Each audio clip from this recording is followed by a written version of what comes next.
ఈరోజు చాలా హ్యాపీగా ఉన్నాను. ఎందుకంటే మా వారికి ఇష్టమైన 2 డిషెస్ ఈరోజు చేయబోతున్నాను. అదేంటో ఇప్పటివరకు మా వారికి కూడా తెలీదు. నేను చెప్పలేదు. ఫస్ట్ డిష్ ఏంటో చెప్పనా? నా తలకాయ వండబోతున్నాను. నీ తలకాయ ఏం మాట్లాడుతున్నావురా? నరాలు కట్ అయిపోయింది. నాకు వద్దులైతే. కీమా పులావ్కి నెయ్యి ఇదంతా వేసేస్తాను అనుకుంటున్నావా? తెలుసు కదా, ఫ్రెష్గా నూరిన అల్లం వెల్లుల్లి మసాలా మన కీమా పులావ్కి ఇంకా టేస్ట్ని తెస్తుంది. ఇలా ఫ్రై అయ్యాక కీమా వేసేసుకుందాం. బీట్ చేసిన పెరుగు,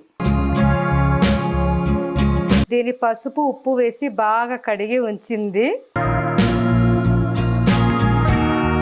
కొబ్బరి పొడి వేసి పరోటా చేస్తున్నాను ఆయిషా.